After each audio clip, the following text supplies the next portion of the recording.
Hello, you're listening to the Neil Hampshire Show. My name's Joey, and this week I'm joined by Paul. All right, mate. And Neil.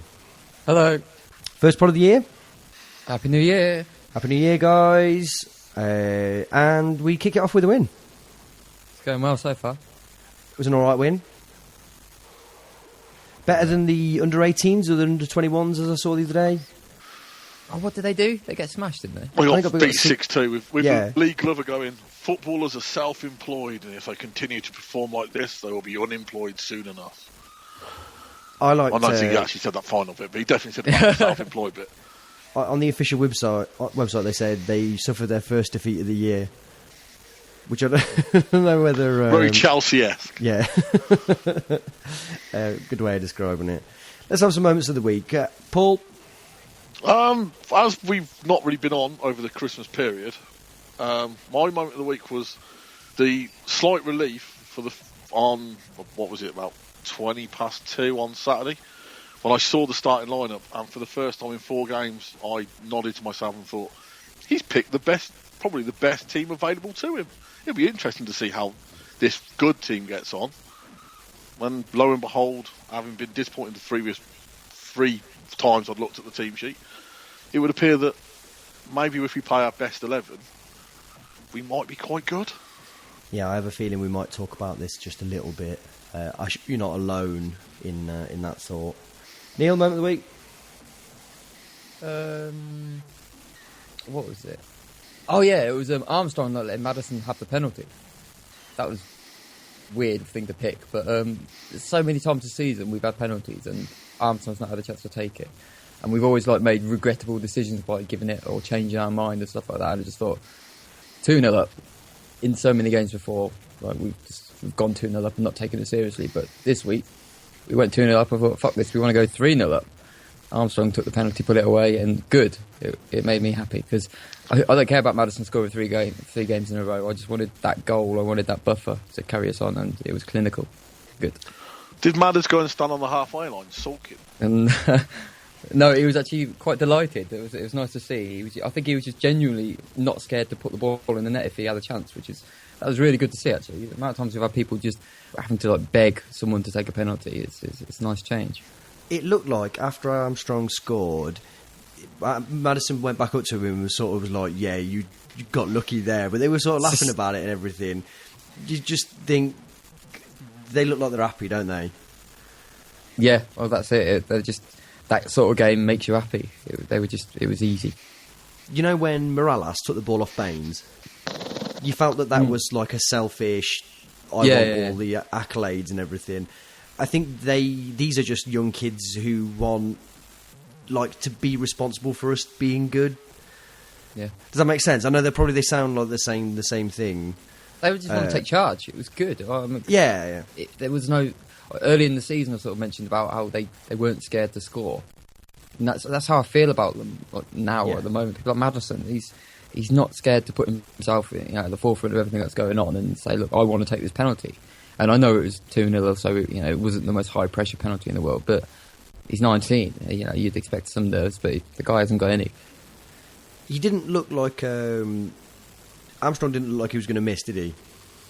No chance. It was nice to see him actually take one. We've missed how many we've missed this season? Actually, we haven't had as too many many as last season, but certainly last season was mental. But no, it was good. Yeah, to see he stepped up with all the confidence you'd expect him to have, didn't he? Yeah. I'm surprised that I'm going to be the only one talking about Maddison's free kick against Chesterfield as their moment of the week. Was that in the week, was it? I'm having it in the week, yeah. Moment of Christmas. Yeah, I mean, I guess we were supposed to be recording... yesterday wasn't Monday. Yeah, okay, never mind. There is a small story behind it as well that I'll regale you with, as boring as it may be.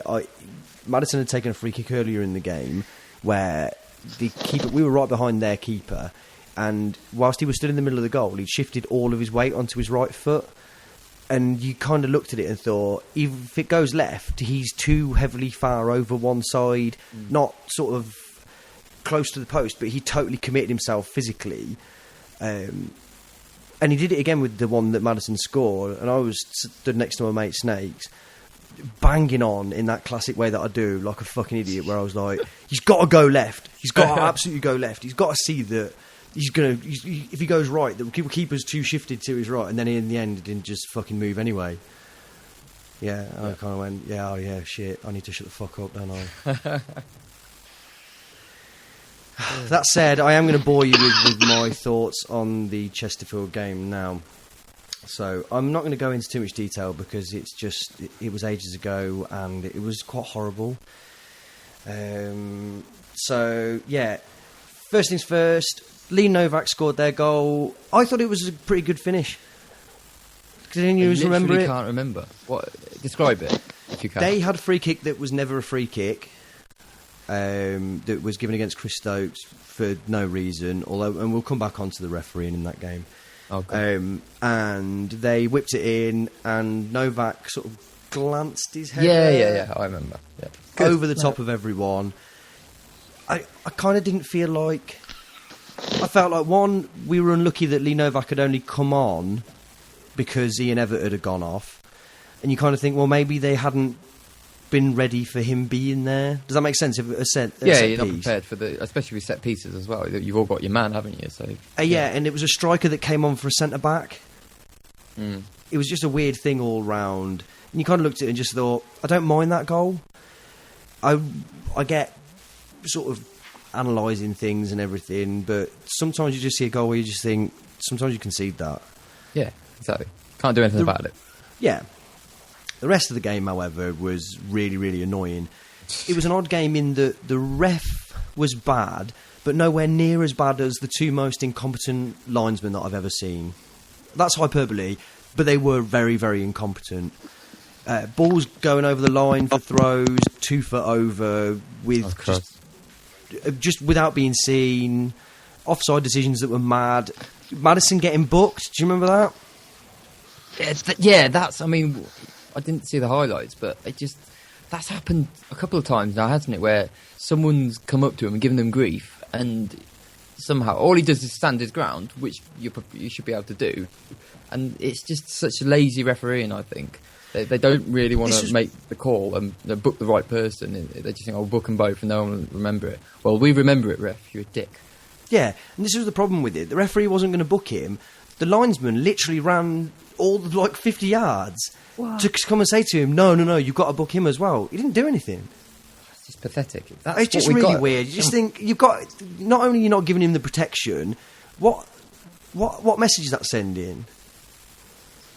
It's no comeback though, is it? Because they're at this level where it doesn't really get seen. I don't think. The decisions are they're not majorly sort of arbitrary. Everything that's going on, it's kind of, they can make a call either way, and it's like they're tossing a coin sometimes. And it's not just for us; it's against us. It's just it winds me up that it's so poor, and it can't always be a reason for you losing games. But when you see just refs, you see linesmen sort of shaking their flag in some vague direction, and then deciding one way or the other, and it's just like, no, you should know what you're doing. Everybody else does. The point about us... Do they, Neil? Do they? I know. Really? I should be a linesman and a ref all in one. I'll fucking get it right.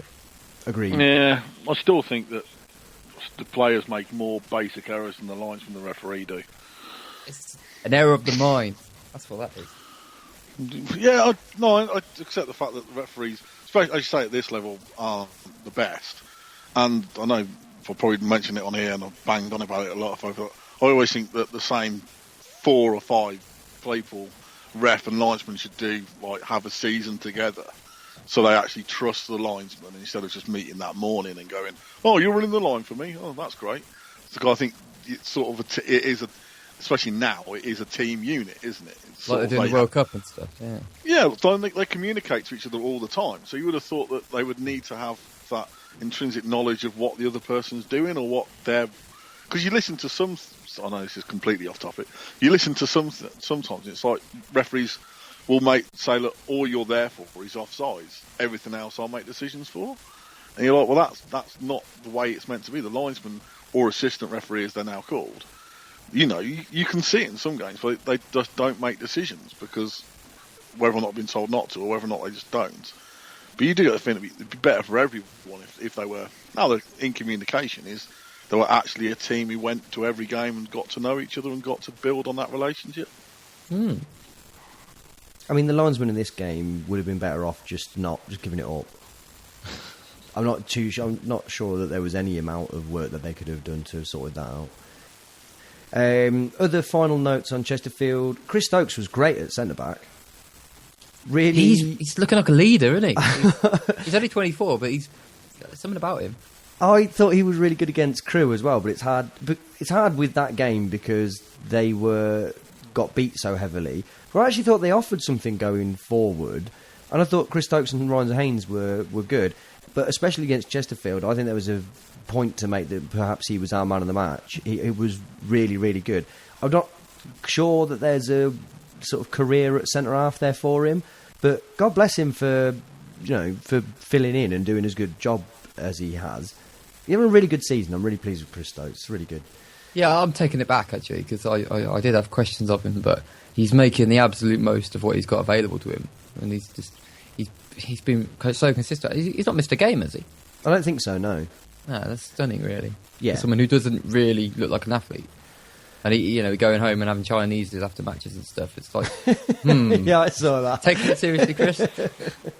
I don't know if you saw that, but there was the Leon McKenzie interview somewhere, and someone said, "What was the main difference between being a boxer and a footballer?" And he went, "Well, now I'm a boxer. I really have to look after my body." And you're like, but you were an injury-prone footballer. Surely, at some point during one of those 400 or 500 injuries, sort of your physio turns to you and goes, "Well, maybe if you actually ate properly and looked after your body, you wouldn't be injured all the time." But no, he's finally made that revelation. Now he's in his late 30s and as a boxer. Yeah, good to hear his name, though. That makes that £1 million well spent, doesn't it? I didn't realise that you could use your shins in boxing anyway. The final thing to this incredibly structured Chesterfield recap that I want to mention is... Actually, no, two things. One, James Maddison. Come on, guys. James Maddison. Is that a general point, or...? I don't need to elaborate on that. I think everyone knows. But anyone that's ever listened to us before knows how we feel about him. And he wasn't... I don't think he was amazing in the game. But you step up in the last few minutes and bang a free kick in. He's Roy the Rovers, isn't he? Yeah. I did love Chris Stokes dragging them all back, though. Celebrating madly and then immediately realising that we should be trying to win the game and doing the old Simeon Jackson. Yeah. That's pleasing. Yeah. That's strong. And as well, it was Chris Stokes. Now, I think this is the second time that he's done this season, where he's the chief agitator or like defender of whoever it is that's been roughly treated. Yeah. I was watching the Millwall highlights when we gave away a penalty, and he was livid for about 5 minutes afterwards. He just kept getting involved. And even Ricketts was saying, "Right, it's done now. We've scored 2 since then. Leave it, Chris." But kept on going. That melee where I was on about Maddison getting booked. There was like 7 players around Stokes, and you kind of got the impression that if it was in a nightclub, he would have tried to take them all on. I was like, fair play, actually. Keep on. The proper final point that I wanted to make is, if you are getting on the pitch after we score an equalising goal at Chesterfield in a game in, late December, you're a fucking embarrassment. True story. You're just an absolute embarrassment. Their keeper nailed. Admittedly, he was a kid, which was a bit like, well... And when I say kid, probably like 16 or something. But I just thought, good. I know it's COV fans and you should all stick together, but we've done this before. Don't get on the pitch. It's really, like you say, it's December. We've just got an equaliser. But what made me laugh was, they did that statement, didn't they? Keep off the pitch. And I was looking at the comments on Twitter of people, and some people were saying, sometimes it's hard, or something like that. Sometimes it's hard, mate. It's not that hard. There's a barrier. These will have been the same fans that were... When at Villa recently, where they had a pitch invasion because they got through was it a quarter-final or something? Yeah, it was last year, wasn't it? They got done for it. They beat the Baggies, didn't they? Yeah, and then everyone was laughing at them then. Look, these will inevitably be the same people that... You just think, it's not about you. There's players and it's just... I don't know. It really, really riles me. It's so selfish. Yeah, okay. That's Chesterfield, unless anyone's got any questions. No. Just a quick one, because this is my mantra at the moment, it's pissing me off. But Moby made his obligatory two or three changes to the front four.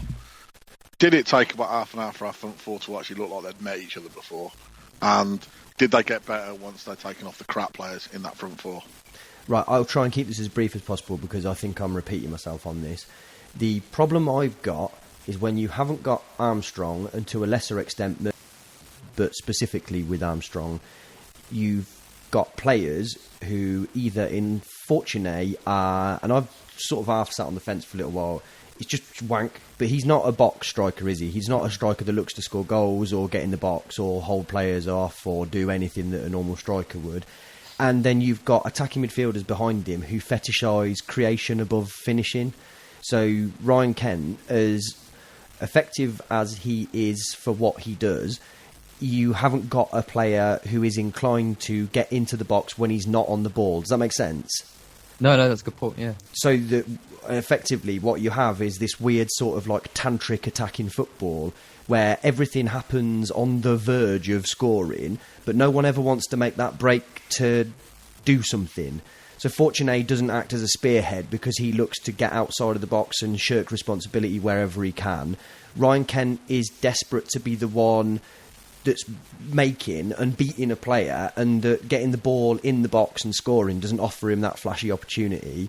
Jim O'Brien, as much as I love him, he, again, isn't a player that breaks past. All of his best work typically is outside the box, I think. And so you just had this stale situation where you have that no penetration from players outside of possession themselves. And I just think that crucially is where we fuck up when we haven't got Armstrong, basically. Murphy's the only other one that's prepared to do it, but all it is just the Murphy and Armstrong came on, and you can see from the highlights they made massive difference. Armstrong had a really good shot that screwed just wide, and Murphy looked solid. There was a point where Murphy could have been put through by Armstrong and he didn't, and Murphy went mad about it.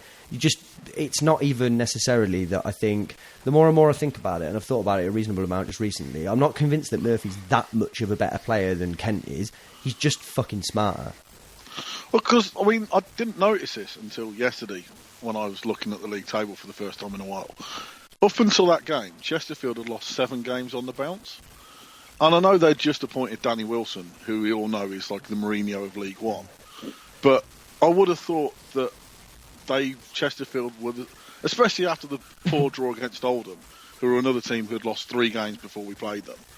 Chesterfield are the sort of team who we should be beating. And when you see the team you put out against Crewe, and obviously Neil will regale us with stories about how we got on against Crewe, it just feels like the Chesterfield game was an opportunity lost, especially now that in the way these things work, if you don't beat the teams at the bottom, you then have to make sure you beat the teams at the top, and it makes the next 2 games, if we're going to try and go up automatically, which is what we all want to do, makes the next 2 games sort of, we have to win them, because we dropped sort of 4 points against Oldham and Chesterfield, who are 2 poor teams who we didn't quite get it, from my opinion, didn't get the starting team right against, and then we're always chasing our tail.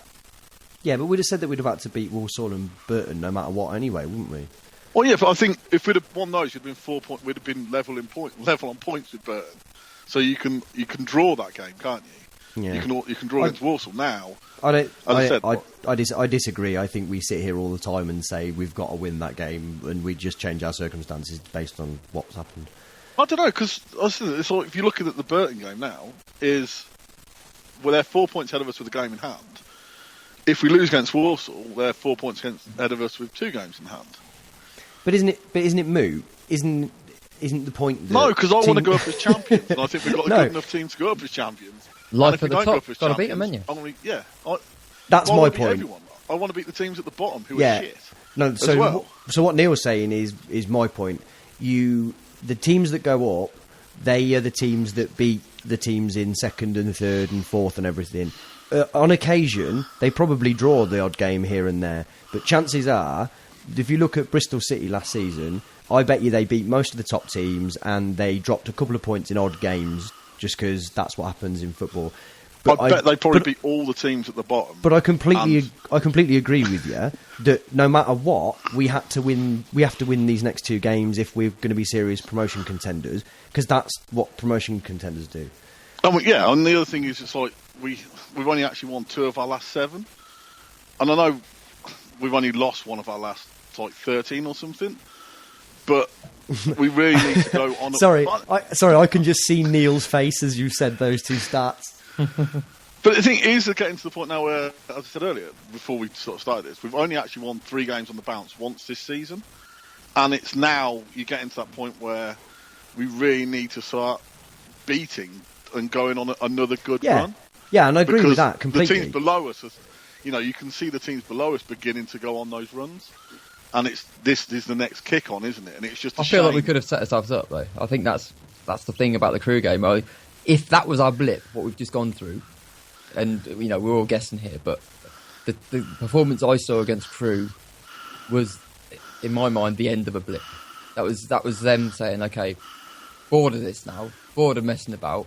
Let's just go out there and score all the goals that are available to us, and that's what they did in the first half. And it's kind of, I know we've almost been here before, but that wasn't the sign of a team that wasn't going to go with it. I've full confidence that we're going to beat Walsall. I don't know. I don't base it on anything other than what I saw the other day. And as long as we play pretty much the same team, and I guess that's the one thing that we might have a few issues with if Moby goes into his tinkering mode again. But if we play pretty much the same team, they should be flying. They really should be. There's no reason why we shouldn't be Walsall. Tell us what you saw on Saturday then that made you feel that way. Well, we blitzed them. We absolutely did them in that first half, didn't we? You're right, yeah. It's just like... Yeah. I mean, let's get out of the way. They were atrocious, but I don't think there was, it wasn't all them being atrocious. I think there's a cause and effect element to it, where it's they were rubbish because of just how threatening we were towards them. I mean, if we'd not shown sort of how clinical we could be so early on, or how fast and pacey our strike was, I don't think they would have been... They were like jelly. They had no sort of strength about them at all. They were so vulnerable in everything they did in defence, and we really capitalised on it. And you could Murphy. I haven't made any notes on the game for the first time in a long time, so I don't have too many specifics. But I just thought Murphy was fantastic. I just because we're so close to the pitch at Crew, you get sort of a stronger feel for what's going on with the players, and you can kind of watch them a little bit more. And the sheer sort of arrogance of this guy, knowing how good he was, and every time he got the ball, the whole knock and run method of play was fantastic. And it was like Lauren Delorge in his pomp, that whole sort of 30-yard sprint, and he's so quick.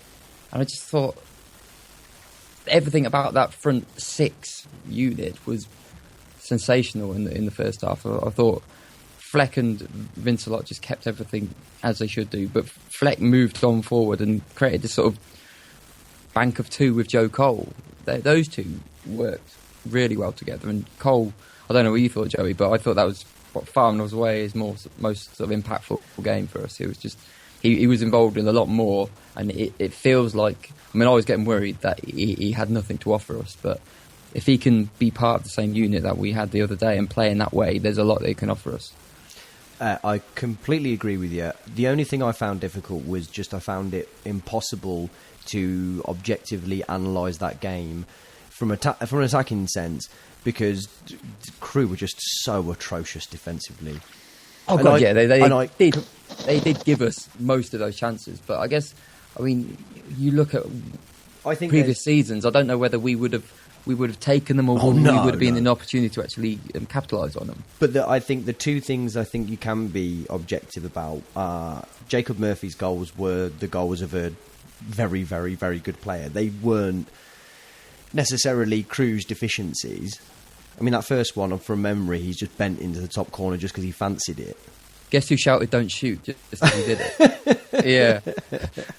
I'm an idiot. Enemy of joy, Neil Allison.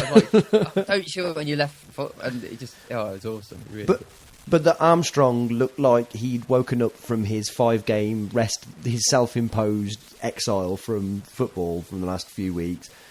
I read somewhere that the players had been taking the piss out of him because he hadn't scored away from home. Yeah. Since Millwall. And he just looked like a man on a mission right from the start, didn't he? He chased down in a way that he hasn't done in a month or so. I speculated to Paul before we started that I wonder whether he had a vision of him going back to Newcastle for a few weeks and didn't want to get injured. Because he was a different man against Crewe, weren't he? I guess it's kind of, in my mind, it kind of comes back to the point again where if you see the opportunities there, you're more likely to make those gambles. And that's what he was doing. I mean, was it his hat-trick goal, the one where he robbed them? Yeah, it was, It was, I mean, like you say, that was how he's got that ball, I don't know. It was terrible defending. But the fact is, he was sort of easing off, and then suddenly he saw the situation. He's like, hang on, I've just realised this guy's rubbish again, let's go in there. And all he did was speed up, turn on the afterburners, and he just took it off him. And their keeper was no good either, which didn't help. No, he did it a few times, and I realise your first question was about Joe Cole, so we'll come back to that. But just quickly on the dispossessing the player, he did this a few times where he effectively gave the defender a false sense of security by dropping off for maybe a second, and then the second that the defender was like, phew, I've got a second on the ball, just sprinted straight at him. You're like, oh, mate, come on, imagine being that quick. So good. Yeah, that was brilliant.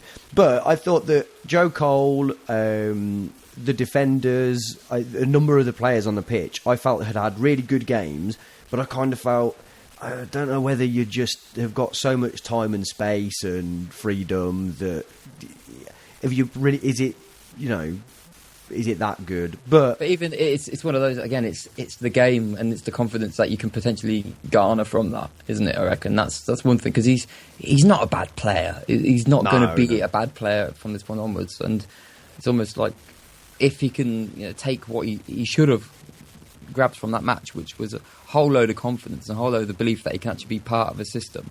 Because one thing I thought he did well was he dropped back, where in previous games he's sort of been just lingering in the attacking areas, just hoping the ball's going to come to him. It just felt like he changed his approach, and he was like, well, I'm going to be involved in the middle portion of the pitch. I'll let the attacking guys do what they need to do. I'm going to drop back. I'm going to work with Fleck a little bit more. And he wasn't slamming forward and wasting all his energy anymore. And we talk about this idea of he can't play midfield, and I still think he can't play midfield, but I think a deeper positioning for him somehow, that's probably his best option for us, really, unless he wants to be ultra lazy and just play, false nine or something ridiculous like that. But what I did think about that was good was, especially in light of Ryan Kent going home, is I think some people have been a bit sniffy about signing him permanently, but you're going to need at least 4 attacking midfielders when you play 3 every week. And I thought against Crewe, what he was able to demonstrate is that he'd be an able deputy for Maddison in the middle, should he come out, and he can play Jim O'Brien's role. Yeah, and did you actually, on that point, did you see the subs bench? Ramirez, O'Brien, Big Romana, Tudguy, Fortune and Kent. Harsh. I mean, what are you doing? That is Football Manager. That's like, I don't want defenders. I don't need defenders. I'm going to put on all my best attacking players. I mean, we're only saying that because we know their names. I mean, obviously, Fortuna is not really worth talking about, but on the face of it, it looks like a good, really attacking bench. So that was interesting. Well, there's some power on there, isn't there? Yeah, well, it's just a whole lot of different options, and I think, like you say, with Kent, I mean, I think we've been overly harsh on Kent just because of the quality that we've seen from the whole team this season. I think any of the season, Ryan Kent would be, this genius player, and we wouldn't, give him as much criticism as we do. I do think it's a shame that he's gone. I really would have liked to keep. Yeah, I would have kept him. I know I've been critical, but I would have kept him. Oh, definitely. We talk about options, and it's just knowing that you've got Ryan Kent to come off the bench, and he was doing what Murphy was doing when he came on. I mean, and he had like 15 minutes, whatever it was, but he was just eyeing up that defender, and he thought, yeah, I'm quicker than you, I'm better than you, and every time he got the ball, it was just so direct and purposeful, and it's just that will take us up, that sort of play, that puffing out your chest, saying, look, I'm better than you, and that's got to go across the whole board. I mean, one thing that made me laugh, was it Saturday? I can't remember now, Saturday or whatever day it was. Yeah, that's right. We were singing that Up the Football League We Go song, and the guy behind me was literally crying with fear, screaming, "Don't sing that song! We've never got a." He was literally scared that singing that song was going to jinx us. And you just sort of think, no, it's different. It is so different this year. Stop being scared. You know, like I just said, puff out your chest. You know, push this team on to better things, and say, look, you guys are good enough to get promotion. And I know it was true, but bloody hell, I mean, no, not everybody's gone there and got 4 in the first half. You know, we did it because of just how clinical we were that day, and I think they now need to realise that that's how clinical they have to be all the time. I mean, this isn't training. This is League One. We've thrown away a lot of points in the last couple of months just by not being as clinical as we could be. So hopefully it's some sort of message there. So this is what sort of, obviously I didn't go, which is why I've not really been involved in this conversation. But this is what sort of frustrates me, because this team, this attacking, dynamic, brilliant side that you watch against Crewe, wasn't just... when you compare that to the laboured, half-hearted performance against Oldham, and then the performance against Port Vale, which was just as, like, null and void. I mean, Joe Cole had his probably best 15 minutes against Port Vale in that spell just before half-time, where you started to see that he was beginning to adapt his game. And we're talking about this during the game, and I think it's almost like a strange thing to say and an obvious thing to say. The hardest thing about getting old is understanding that you're getting old. And I felt in the games before that, Joe Cole was still trying to be Joe Cole, and it's like you're not. You're 34, and I know you've struggled in the Premier League over the last couple of years, but even dropping down to League One doesn't mean that you're going to have that energy you had when you were 18. You're still 34, so you need to modify the way you play, because you're going to be more technically gifted than virtually every other player on the pitch, unless you happen to be on the pitch with Madison. So use that. And I felt for that 15 minutes in the Port Vale game, he was beginning to understand that running around wasn't his strength. It was doing it in certain areas. But the rest of the team around him were just so frustratingly poor that it was a case of, against Oldham, it was like, you know, I know the way they equalised was a bit shit, but a draw against Oldham was probably a fair result. And then the Port Vale game could have ended up in a draw, apart from Madison's wonder strike. And I sort of disagree with Joey's statement right at the very start with, you know, the moment of the crisis period for me was Madison's goal, where how he turned and got his shot away in that situation. You don't do that in League One. It's a class above. And it's great that Madison's back in the team and seems to be pulling the strings and, you know, working well with Armstrong and Murphy, because, you know, Madison is... We're going to be lucky, aren't we, if Madison is still here next season. What's brilliant... Sorry, go on. Players like that just don't stay in League One, do they? I mean, we're lucky that he's ours, but he ain't going to be ours for long, is he? I think it's not only that, but that he's been injured for, how long, 4 months, 3 months? Yeah. And then has come back and he's going to need to get match fit or blah, blah, blah, all that stuff that I never really... That always just seems like a lot of excuses to me. He's just come back in and just been like, I know the fear is that you'd be like, oh, what if he's not the same player after this first injury? Or no, he's just been like, no, the difference with me is that I'm brilliant, like I'm stellar. and he has to be, doesn't he? Because you don't get in the side if you're not. That's the one thing we can say about this team is, apart from Fortune, I mean, he will get in the team. Everyone was holding that back there, Neil. Yeah. But you do, you know, people like Jim O'Brien, he's having a great season. And a really, really good season, yeah. Exactly, and he still finds himself dropping out the lineup, and that's... I don't think that's... Crazy. I don't think it's a harsh thing necessarily, just because I think we do need to, like, use our options, and we don't want to be found out as this one team, you know, one-trick pony or anything. So it's good that we can switch it around, but when you see players like Jim O'Brien, who I think we've all agreed sets the tone for most of our attacking performances when he's on the pitch, that, you know, to see him in the next game on the bench, it seems staggering. But then you look at the team on the pitch and you've got Madison, Joe Cole, Murphy and Armstrong. You say, okay, that's probably why he's not on the pitch. And it's just, what are we doing? What is with this squad? This is insane, isn't it? And now we're going to sign Joe Cole as well. Yeah. You say that, but I think Kent going, he might not have been the one I would have got rid of, Fortune, but it was getting to the point where you look at it and he was basically rotating 7 players for 3 positions, which is fine. But as I alluded to earlier, for me, he was just changing it too much, and it was just a case of I'm rotating now for the sake of rotating. I'm just going to randomly pick 2 different players this week, and it's almost like you can see how the squad gets built. You bring in Ramage because you've got no one of that ilk really in the squad, and then you get offered Murphy, so you take Murphy, and then Maddison. Oh, sorry, so you already got Maddison, and you're sort of hoping he's going to take to first team football, but he's 18 first season, you know how good he's going to be. So you get Lemires in, then you get Murphy in, then because Maddison's injured, you get Kent in, and then you get offered Joe Cole. And suddenly, before you know it, you've got almost too many players. Do you think he's addicted to attacking midfielders? Is that what you're saying? I disagree now. I don't think it is good. I think because that's I think going to see it promoted. That's going to see it promoted. But I think then you've got to then. You can't just keep changing it because there's been quite a few games where you've just gone. The changes don't seem to have. And I know they worked against Crewe, and the Crewe game was brilliant, and they worked against Gillingham. The Gillingham game was brilliant. And then you go to some of the other games, and the changes don't work, and the team looks like they haven't settled. And I know I keep going back to the Oldham and Port Vale games, but those are the 2 games I've got reference for.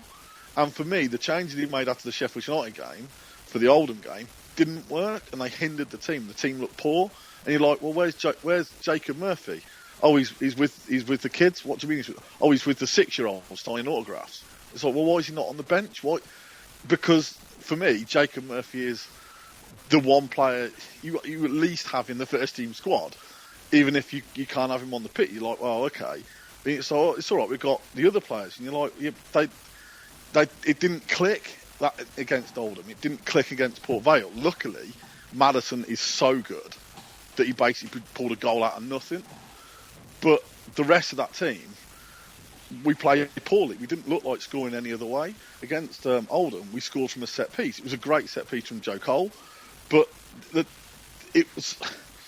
Isn't that management though? I mean, isn't that one thing we're going to struggle with? Because, like you say, in one game we played poorly when he tinkered with it. So, I mean, are we saying that we keep the team that played poorly just on the off chance that they get better in the next game? Or?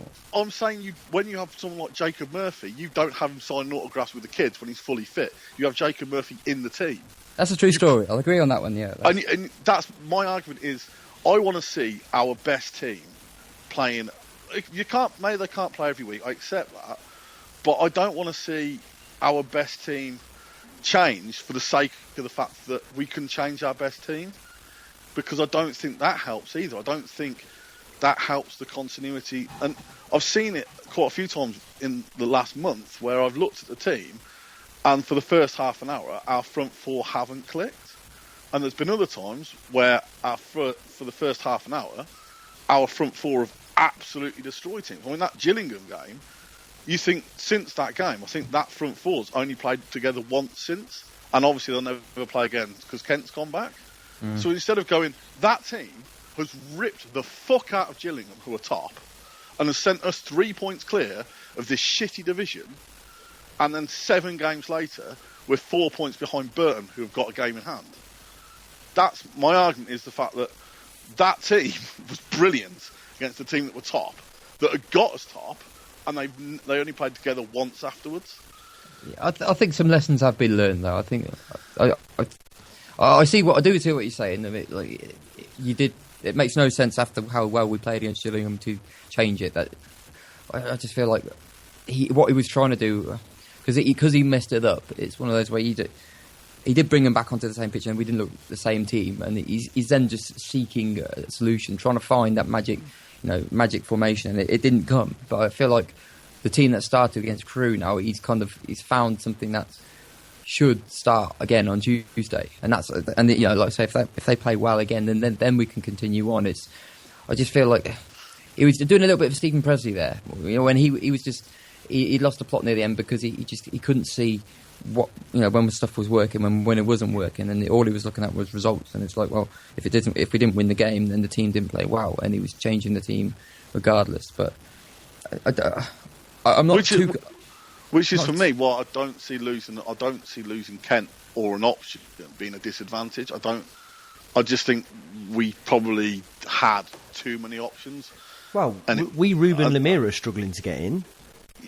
Yeah, I'd be happier if they'd have got rid of Fortuna and Tudguy, or both of them, and brought someone in who was slightly different. Because if you think of Armstrong's also played one of those three positions, so we actually had 8 players who had played those three positions, and then Tudguy and Fortuna could play up front. So you're sort of talking half the squad of players who are fighting over 4 positions. And they all work differently in different games, though, don't they? That's the thing. Lemire's will only fit certain matches.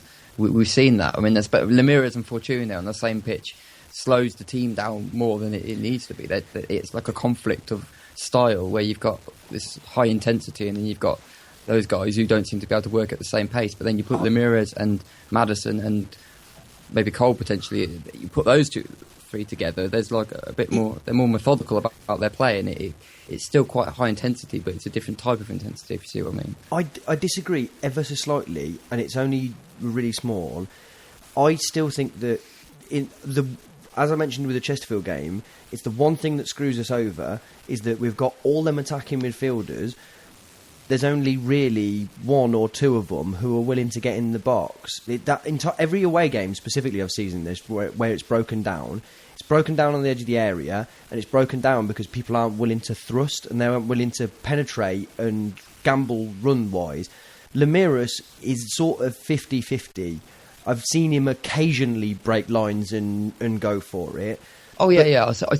I definitely see that. I mean, as far as what he does, and he gets himself in good position. I think it's more of it's a broader term in terms of the speed that he brings to the entire team. And when you combine that with the slowness that you get with Fortuna and how he sort of almost hinders the team, I just feel like those two in the same team and the same portion of the pitch doesn't fit. You're absolutely right, and I would completely agree with you. But I think that, again, I mean, I know this has been the Bash the Fortuna podcast, even though we've not directly talked about him, but I just think he's a cretin. Sorry, that's incredibly personal. I don't think he's a cretin. I just don't think he's a good footballer at this stage of his career. I don't think he adds anything to us. And I think, but what I do completely agree with to you is I think if you have X and Y, which are 2 players out of that 4 that are willing to gamble and get into the box, the other 2, there is a phenomenal dynamic range from sort of Lemiris up to O'Brien and the variation of those other players. You're absolutely right. You need to get that right depending on your opposition.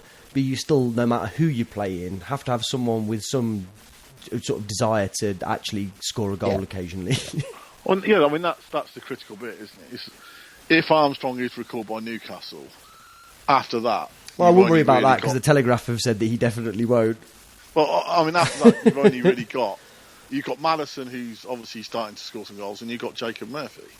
And other than that, the other attacking midfielders we've got aren't really scoring goals. And then you add in the 2 strikers. And to be fair to Tudguy, he doesn't play that much, does he? So you can't really slag him off for not scoring when he plays sort of once every 3 or 4 months. Scored 3. Yeah, but when was the last time he played? Yeah, I agree with you. Yeah, I mean, that's the thing. It's sort of, you look at it and this is what baffles me most, and I can't get my head around, and we'll never get to the bottom of it, is in the last couple of months since Fortuna signed, how Fortuna's managed to appear in about 14 games, and Tudguy's appeared in 3. And if it was a case of I saw one was a magnificent footballer and the other one was Tudguy, it'd be like, okay, Tudguy is, understandably 3rd choice. It's just, I just don't get it. I really don't get Fortuna, isn't it? The big guy, the potential to do something when we all know it's not actually going to come off. I said during the Chesterfield game, we had a tweet conversation with someone, and it's 6 years ago, Fortuna did a really good job for West Brom under Mowbray, and he took him to Celtic, and he obviously sees him as being this guy who the rest of us don't see because we haven't seen it in the past. Is he Mowbray's Paul Telford? Yeah, and the other thing is, and what we're saying about Joe Cole, I mean, it's taken Joe Cole a while to get up to match fitness, and it's taken him a while to to have the performance he had against Crewe, you're willing to give Joe Cole that time because he's Joe fucking Cole. That's his full name, yeah. Yeah. I don't, no one's going, let's keep Fortuna on for 5 games on the bounce to see if he's finally going to come good. And, that is a big thing as well, playing games. But I'd like to see us, I'd still like to see us get rid of Fortuna and bring in someone else in January. I don't know it ain't going to happen, but I'd still like to see us bring in a slightly different plan B. Right, we're probably done talking about Crewe and Chesterfield and whatever. I mean, if we were still talking about Crewe, I'm not too sure that was what was going on. I think there's probably a discussion to be had about which positions we would favour for incoming players in January, but it doesn't feel like that's today. So I'm going to move us on. I'm going to quickly mention something that happened on Twitter yesterday. So, and it's only ever Twitter. We have no Facebook or anything, and just the whole world lives on Twitter, don't they? So everything's fine. Came across a tweet from Farida Zainalova. Dreamt we went up and I celebrated with Shakira, and Gerard Piqué was so impressed that he signed for us. Now I want nothing less. So I asked people on Twitter about what they wanted to do for their promotion celebrations. Neil, have you got any in front of you there that jump out? I like you and Rose, actually. I was looking at it. Round Ramage's gaff with his dog and Reader chilling in the candlelight, then back to Readers for the hot tub.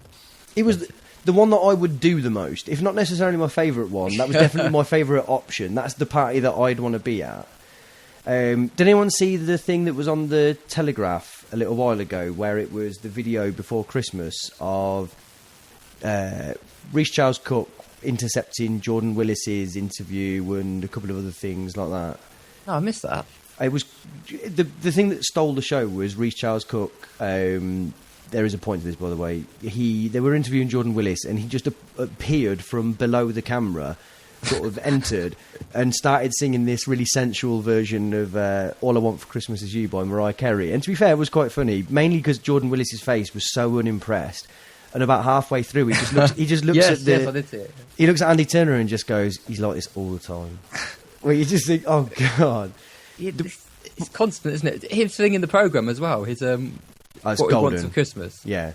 Oh my God, gold. The reason that I bring it up is that just before that, they were interviewing Vincelo, and they said to him, "What would you be doing for a living if you weren't a footballer?" And he went, like that. And the guy went, "You'd be a waiter." And he just sort of stopped and looked, and he went, "No, I said writer," like that. You were like, "Of course you would." So obvious. God. Yeah, so that was just saying about that or about Romain Vincelo reminded me of that.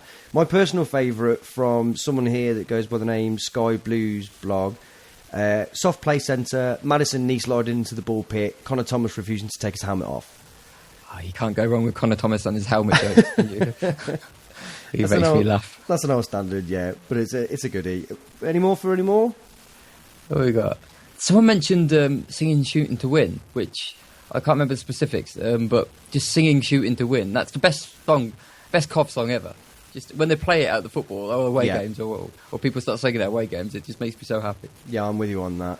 The last one that I'm going to throw in is from Alan Smith, who says, "Big party with the team interrupted by Hans Gruber. Roland Nilsson crawls his way through the air ducts to save the day." I mean, ideal promotion party celebrations. Fair play, why not?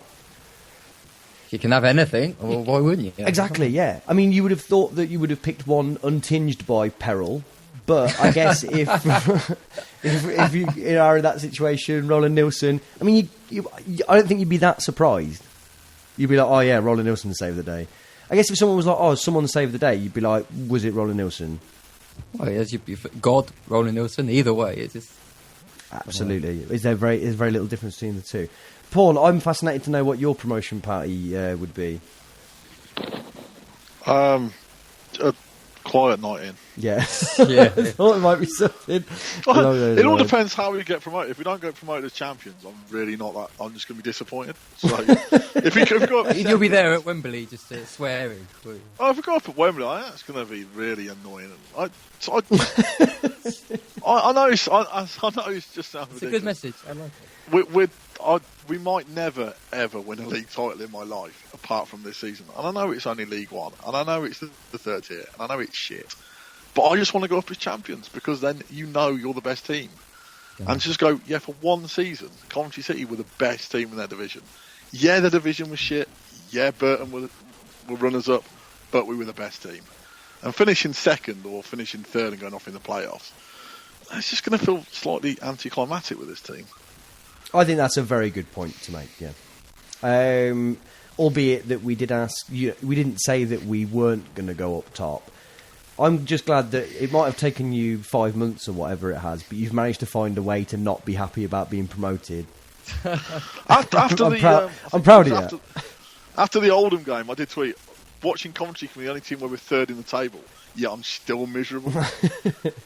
Because I was so thoroughly pissed off after that game.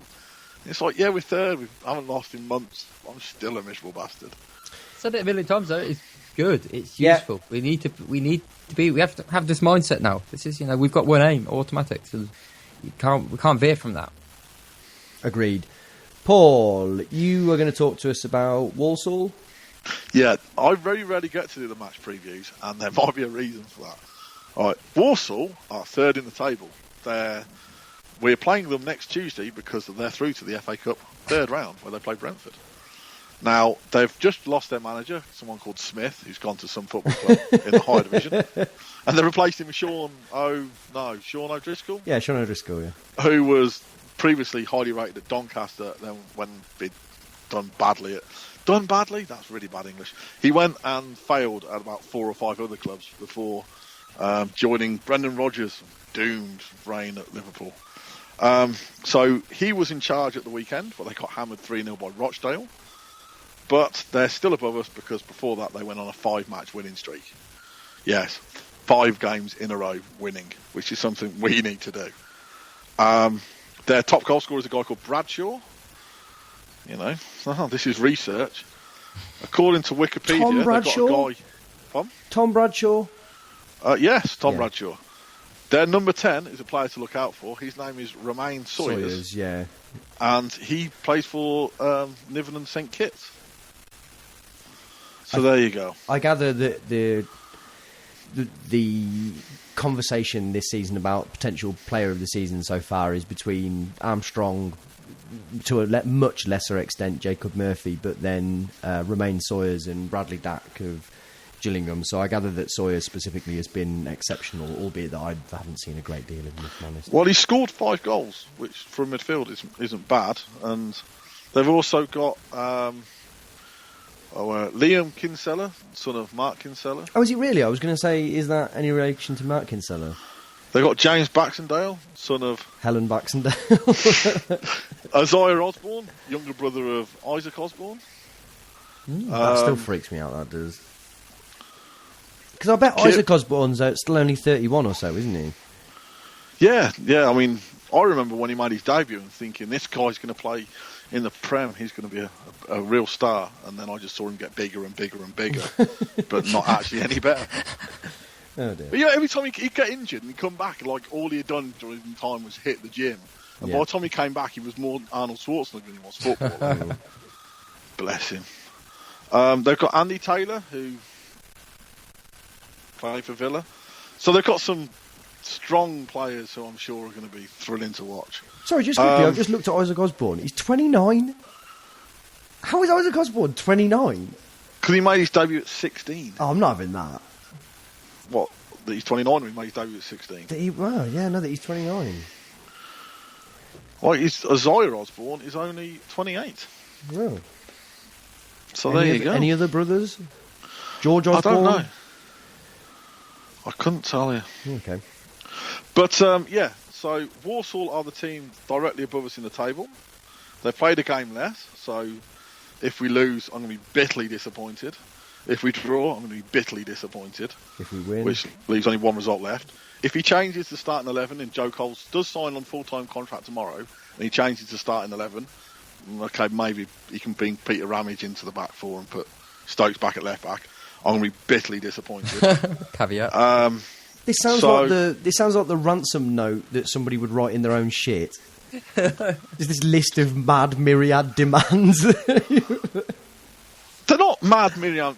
All it is your team. Your last time out, the team you picked won 5-0. Don't fuck with that. That worked. I guess it's not the demands necessarily. It's the way that you're putting them that it's got an air of menace to them somehow. If you go on the BBC website, they have, and you go to League One, they have a little thing on the left-hand side, and it shows like the position in the league for each team. And ours is pretty dull. For about 18 weeks, we've just basically been stuck in one place. But Warsaw's is great because it's like a very slow downward slope. So they're on a downward trajectory that's been lasting since about, I don't know, October or something. So if we can beat them, keep that downward slope going. Nice. Only other thing to note is they're a bunch of yam-yams, and if you're anywhere near Coventry next Tuesday and you're a Coventry City fan and you're not at the Rico, you've got to be asking yourself questions. Here. And the same applies for the following Saturday against Burton. Yeah. Are we going to do some predictions? Are we going to keep doing predictions? Should we stop doing this? I'd only ever think about it at the moment you asked me. Yeah, so do I. Neil, what's the score going to be? 14-0. There you go. Actually, on a serious point, I'd say Walsall are the only team I've seen this season who I've thought looked better than us when we played them. But I feel like we were a little bit shell-shocked when we played them, so I'm not going to read too much into it. They were pretty good, weren't they? They looked a proper team. They were, we were trying our best, and we couldn't handle with them. They were really good. So, fingers crossed that was just a one-off event, and we are actually the best. They were playing wing-backs, weren't they, that day? It was an odd formation. We couldn't handle their width at all. But, no, we totally, yeah. And their pressing. Before Murphy was sort of getting... I know he got a good goal, but it wasn't really in the swing of things then. But I think if he's got anything like the confidence he had the other day, then they're in for it. Yeah. So 14-0 from you. Yep. I'm going to say 2B. And Paul? I'm going to say there's going to be 25,000 there. Yeah. All screaming abuse if he doesn't start with a team that's beat Crewe. That's a good way to start, isn't it? Yep. Come on, you bastards! Stop being shit. It's what I sing every time I go to the ground. Yeah. No, I think we're hopefully we've now decided that 2016 is the year to stop dicking around, and we'll beat Walsall, and we'll just prove that we are the best team in the division by far. Lovely stuff. Let's end it there, shall we? If you want to get in touch, email address is neellamptyshow@gmail.com, Twitter @neellamptyshow. So thank you very much, Paul and Neil. Thank you. And thank you, listener. Yeah. And thank you, listener. Bye.